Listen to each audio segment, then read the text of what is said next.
Jeremy Clarkson, James Dyson, and junk status. This is the best that anti-inheritance tax farming lobby has to offer. We're going to read into this piece from Byline Times, but before that, we're going to watch a video from Sky News explaining what's happening with inheritance tax. Let's go.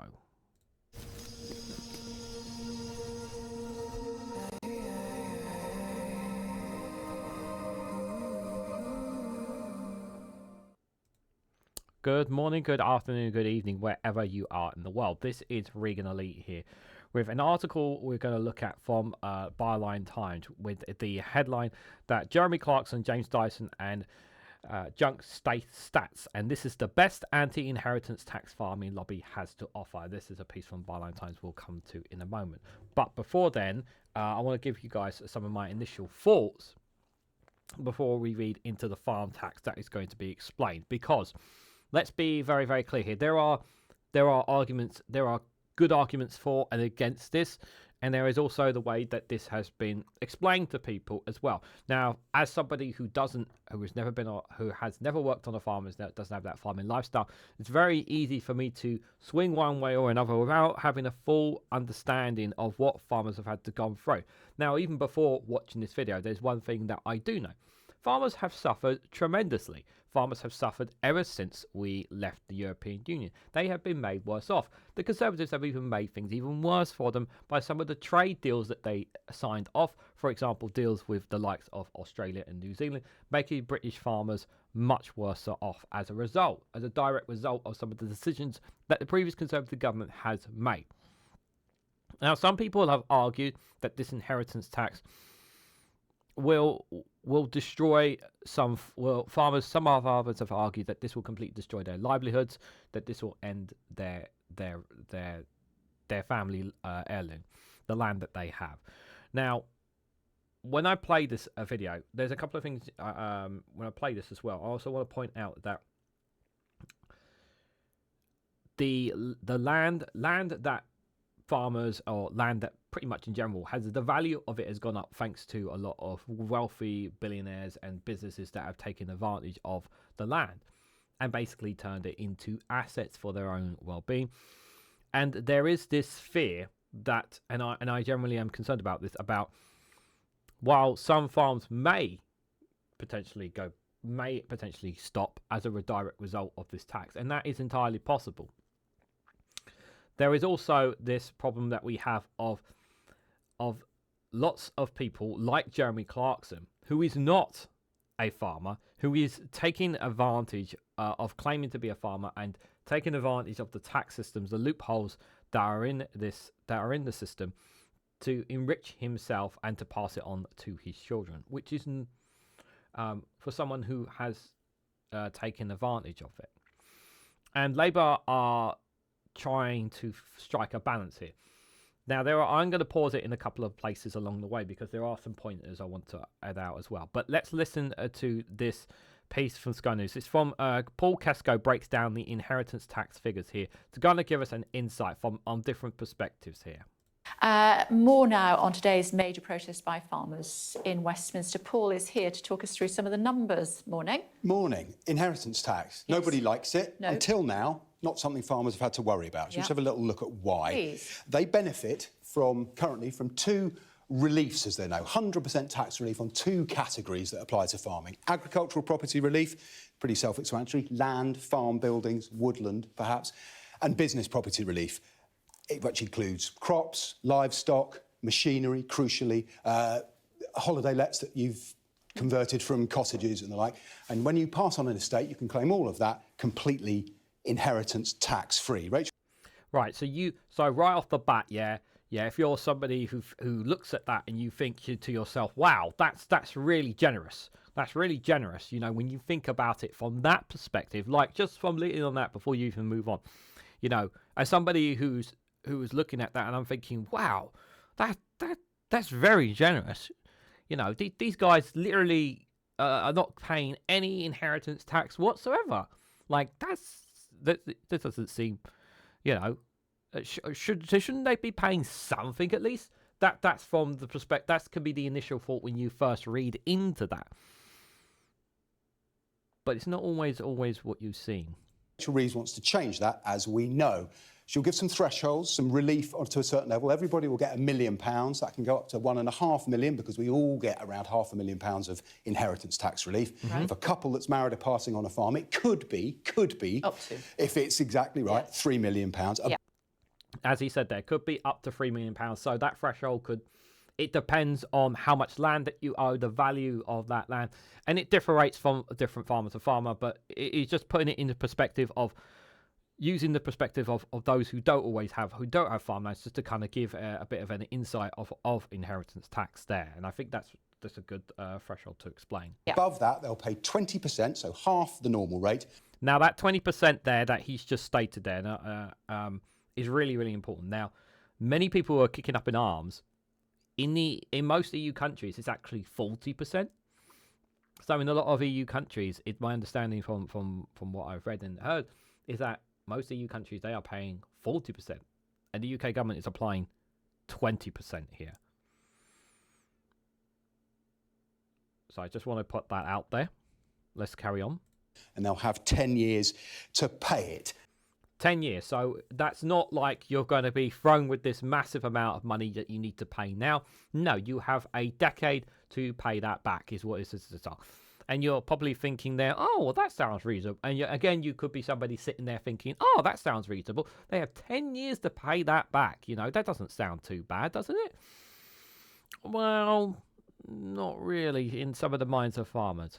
Now, the government says this is going to affect a very small number of farms, maybe a quarter of properties and just a few hundred a year. Now, where do they get that number from? There are a lot of numbers here, but don't panic.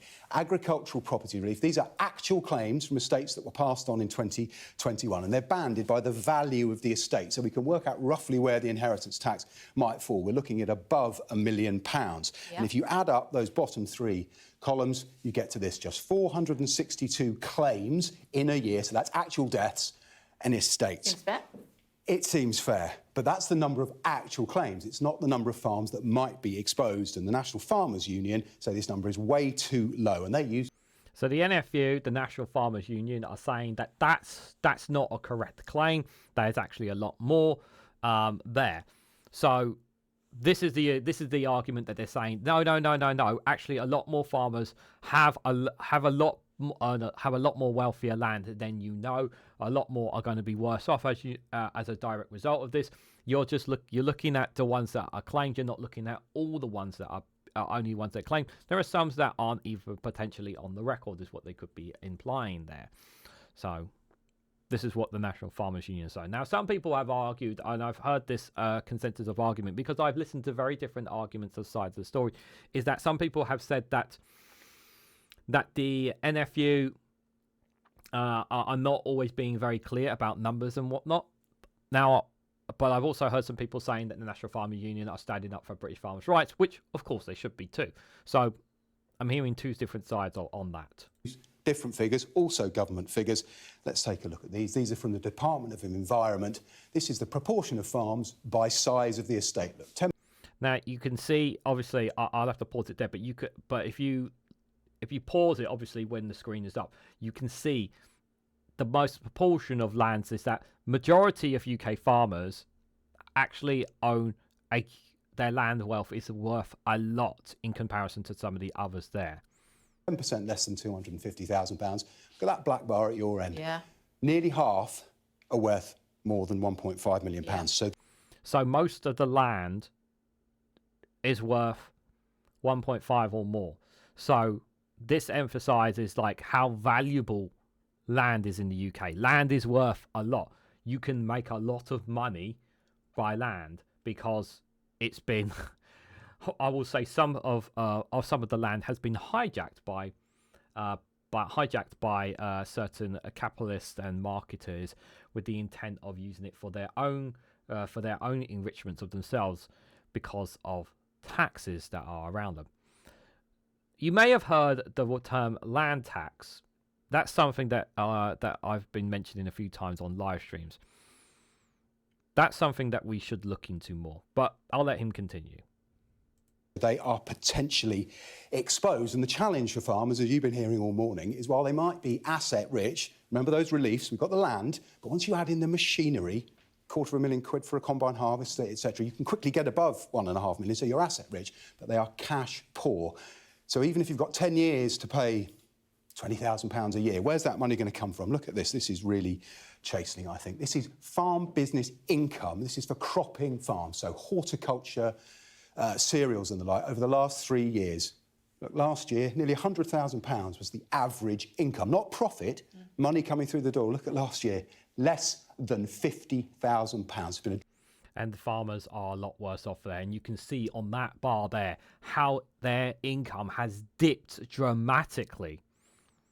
Their income, their actual line of income has dipped dramatically. So farmers are actually worse off than they have been for the last 3 years. You can see it on that bar there. So that is incredibly scary. When farmers are already struggling to make any kind of income, you can see it's getting worse for them. So this is, in a way, whatever argument you want to make about whether the inheritance tax is good or poor, farmers are getting better. It's not looking good for the future of British farmers. Dreadful year on the farm. You're only bringing in less than £50,000 on average through the door before you account for a profit, and you've got a big tax bill annually. You've got to think, where is that money going to come from? And that is where, without tax planning, there are ways around this. You can pass estates on 7 years early, you can get life insurance. But that's why some farmers are saying they're going to have no choice but to sell land to pay the tax man, and that is the threat to the multi-generational family farm passing down through the generations. Good. And that's one of the scary things, is that a lot of them is known to pass down their farms from generation to generation. That is normally what they tend to do. That has been the way that they have done things. Now that is, for most farmers, that's the normal way of life for them. And make no mistake about it, Britain is should be extremely grateful for having British farmers, and I am one of them, extremely proud of the farmers that we have and the food that they produce. And we should be doing everything and anything we can to protect farmers. But at the same time, we also have to make sure that whenever changes come to them, or in any other aspects, from governments, the government needs to be open and clear with them as much as they possibly can. But as you can see from that video, there are always barriers. But there's also people like this guy, Jeremy Clarkson, who is taking advantage of the land that he has bought, claiming to be a farmer when he is not. And there are many, many people like him who are taking advantage of the system, who are rich and need to pay their fair share of tax. So millionaire landowners are using dubious statistics to campaign against the government's inheritance tax reform. Now, obviously, this is different contrast to what we've read from the video from the Sky News, but I wanted to put it to show you a different perspective as well. So this argument piece is by Josh Mortimer. Let's have a read into it, shall we? So the campaign against Labour's planned changes to inheritance tax for wealthy farmers and landowners risk backfiring amid a deluge of statistical manipulation and unsympathetic spokespeople. So what they're trying to state here is Byline Times already, straight off the bat here, is that some of the numbers and figures could be manipulating. Now, you might say that they're not being manipulated, but are you an economics, are you a statistics, or are you a farmer? If you are a farmer, how often do you read into the numbers? Because for farmers, they are looking at counting every single one of their pennies. But for some of them, some farmers are actually doing really well for themselves. The very highest and thresholds of them. It differs. That is for sure. So the former Top Gear host and a Diddy Squad TV farmer, Jeremy Clarkson, is leading the charge on the front of the Sun today after pledging to join the farmers' protest in the capital. The government couldn't have handpicked a better opponent themselves. In a 2021 interview with The Times, the Conservative voting controversialist said avoiding inheritance tax was the critical thing in his decision to buy the then $4 million plus farm, so no surprise he's a bit sore now. So he admitted that he bought his farm to avoid paying inheritance tax. I'm sorry, Why do you not want to pay your fair share of tax, Jeremy Clarkson? Yes, you've worked hard all your life and whatnot, but and you're a very wealthy man. Why can't you pay a little bit of tax? Because, excuse me? Exactly. See, people like him are not, he is not serving the interest of farmers. He's looking to serve the interest of himself. He is a charlatan, just like Nigel Farage. And all these farmers who are rallying behind him, they think they're actually for his benefit. He don't give a damn about other farmers. He's blatantly said it in a 2021 interview with the Times that the only reason he bought a farm was to avoid inheritance tax. He's a tax dodger. He doesn't want to pay tax. Everyone needs to pay their fair share of tax. Taxes are a good thing. Taxes is what pays for public services, for example, among many other things. If people weren't paying taxes, the country would not be running. Clarkson said he is turning up to the protest against the advice of his doctors, who thinks he needs to avoid stress. So you avoid stress by going to a protest, okay. It also appears to be against the advice of the National Farmers Union, whose president told BBC Newsnight on Monday that it was probably not helpful for a newbie farmer to loudmouth to rock up. So the NFU did not welcome, or not so forthcoming with him there as well. Step forward also James Dyson, the Brexit-supporting billionaire who relocated his company's headquarters to Singapore after the EU referendum. Dyson secured a Times front page earlier this month. James Dyson, a Brexit-supporting billionaire who's backing farmers. Are these the kind of people do you want to associate themselves with, farmers? I ask you there. One fact that the Times neglected to mention is that Dyson owns over 35,000 acres of farmland. And even the conservative supporting Spectre magazine wrongly put it, it is hard to believe that concerns about inheritance tax did not enter his head when he moved into farming. So this guy's got 35,000 acres of farmland. Dyson is understood to deny this. However, the spectacle of the two wealthy landowners fighting against tax reform is a gift to the government. Dyson blasts spiteful budget. Downing Street appears to believe it can weather this storm. For a start, the numbers of farmers actually affected are tiny. As Byline Times previously reported, the official data shows that fewer than 500 farmers per year are expected to pay more inheritance tax as a result of the change from 2026. So the claims that we saw was like 420 something we saw on that video there. So they're saying less than 500, but the NFU, as they have argued, is actually more than that. The NFU have argued. As has been repeatedly noted, married farmers who own property will now have an effective inheritance tax-free threshold of £3 million. That's about 5 times the 650,000 threshold for non-farmer couples. It's because married farmers can claim up their £1 million inheritance tax exemption, agricultural property relief twice, and then they can claim tax relief for the residents of the farm too. For a married couple running a farm, their assets could be worth £2.65 million before restrictions on the IFT relief cost them a penny. Tax expert Dan Needle had pointed out. So your asset could be worth $2.65 million before the restriction can cost them a penny. Okay. So Needle expects the numbers of estates affected to be far lower than 500. Those that are may not have to pay much tax. The 20% is only on the excess over the threshold. So for most of them, the additional tax will be reasonably small. Bear in mind that 20% rate is half the figure non-farmers have to pay.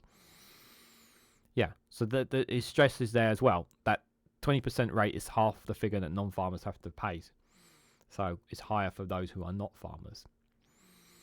Yet farming lobbyists have put their own rival figures, which seem to be based on some bizarre back-of-the-envelope estimates. This is what Byline Times are claiming. So, see, a startling claim by the Country Land and Business Association, CLA, that 70,000 farms, over a third of all UK farms, will be affected by the reforms. Okay. They're claiming that 70,000 would be affected. Needle has branded the figures nonsense fake stacks. The CLA's methodology appears to be laughably flawed. I've got a hold of it, and here it is, he says. So, total ownership change. The 70,000 farms impacted is based on the idea that all farms, 100% of them, will change ownership over time, approximately over a 10-year period. Now, That's just false. We know that's not going to be. They're not all going to change. There's not going to be. That's not going to be the case for every single farm. There. So farm value and size. Farms between 50 and 99 acres. That's 30,000 farms, and 100 acres or more. That's 40,000 farms. Have value above the 1 million tax limit, meaning that they'd all be affected. By the change, impacting around 1/3 of all UK farmers. So, like I said, it's about the size of the farm as well. Long-term certainty. Death is unpredictable, which means any business can make reasonable plans for such an event. If the 70,000 farms anticipate a much larger tax bill as they grow their assets, they may decide to reduce their growth plan or investment. This could stifle innovation, not only in agriculture, but in many other businesses farmers run, limiting their earning potential. So yes, this is the argument, obviously, is that some of the larger farms who have done wonderful work for our farming industry will have to sell up some of their land or sell some of their business, or some even may have to sell it outright. It's for them, they have to try and plan. For those who have the money and have the money sitting aside, they have to look at how they can deal with that. But as we saw from the Sky News video, is farmers don't have as much money as they did the year before. The group assumes remarkably that all farms will change ownership every 10 years. Now that, again, like we said, that's not true. It assumes that no farmers are married, and in other words, they are assuming only the 1 million tax limit rather than the 2 million that couples get. They are assuming that no farmers claim IHT relief for their properties, removing the 325,000 relief that you get on your home, again, effectively double for couples. And the analysis makes sweeping assumptions about the land value without accounting for regional variations, effectively suggesting land is worth the same everywhere, no matter the state. These wonky figures have been trumpeted by the Liberal Democrats and Conservatives in a flurry of press releases and angry parliamentary statements. Rather than rely on the CLA speculation, experts suggest focusing on the actual agricultural property relief statistics. Again, they show a very few farming estates will actually be affected by the changes. It's a detail that the campaign's most prominent spokesperson seems keen to avoid mentioning.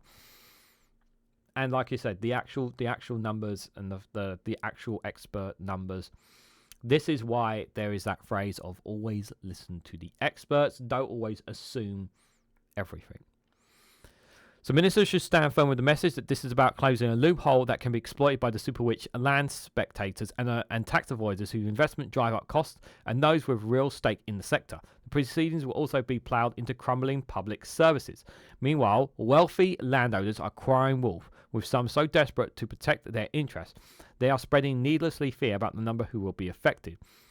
Nor do the marches fully represent rural communities. Despite what the Telegraph might have you believe, around 10 million people live in rural communities in the UK. Only about 1%, 110,000, are farmers. The supply chain for farming is larger than 110,000, of course, but the overwhelming majority of people in rural areas do not work in farming or anything related to it. Their main concerns are the cost of living and the state of our public service, much like the rest of the country. The main issue for my family, having grown up in a largely rural Cornwall, where insecurity and insufficient housing, low wage and a dire public transport. But parts of the press will reluctantly present the farming protest as speaking for rural areas. Questionable statistics are being peddled by even more questionable champions. We should see it for what it is, a bid to defend the indefensible. Why should a billionaire be able to plough all their wealth into farmland to avoid inheritance tax? Every other wealthy estate has to pay. And if landowners don't like these plans, what is their concrete alternative to find the money for our public services that they so desperately need? That is a good question. It doesn't. I don't know if Joshua has been a farmer before, so I'm not gonna speculate on that. But I can see some people still saying that it's going to be making farmers worse off. But I would say, obviously, we do have to try to look at it from different sides of the spectrum there, and I think there is a good argument piece there from Byline Times, while there's also very important numbers and statistics that Sky News had presented to us as well. So what are my final thoughts? So what I will say is that I think the way they portrayed this has been poor. I think the way the government should have come out with this was about targeting those who are buying land and taking it, who are buying up land in the UK at the expense of proper, good, hard-working UK farmers, British farmers, who intend to use the land to feed the nation against us. And I think that should be a very strong message. While at the same time, obviously, while it is also important to stress as well that the government have put in money, I think it's £5 billion worth, into the agriculture sector as well. How that will be distributed, obviously, that's obviously another matter. But and as someone who is very critical of Labour, as you guys know, it's very easy to simply jump on the bandwagon that they're destroying UK farming when you need to look at the details and the numbers. And it's really, really important that we looked at them.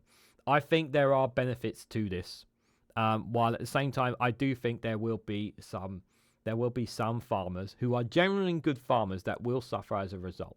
But do I honestly think this inheritance tax is going to destroy the UK farming industry? No, I don't believe it is. But what I do believe is that farming needs to be protected more than ever before because of the dangerous threats. And the last thing we want to do is importing food. We want to be relying on British farming as much as we possibly can. And I hope that the investment that the government have put in over the next several years will actually help farmers and protect them in the future. So, based on everything that you have read, what you have heard, and the video that you have watched, what do you guys think about the inheritance tax on British farmers? Do you think the government was right to do so? If the government were wrong to do so, where would they get the money for public services would you want them to? Remember, the government are investing £5 billion into the agricultural sector. That's a very important thing. No government has ever invested that much money into British farming. So that's a very important factor to add in too. But lay it all out down in the comments below what you guys honestly think about all of this. Especially if you are a farmer yourself, whether this will affect you deeply or whether this will not affect you at all based on the numbers and statistics that you have watched from this video. Now, if you found this video informative, please hit the like button, be greatly appreciated. Share this across social media so others are notified of this video. If you haven't subscribed already, please consider subscribing because it really does help support the channel. If you want to financially support me and the work that I do here on this channel, you can do so by becoming a YouTube member for just as little as 99p.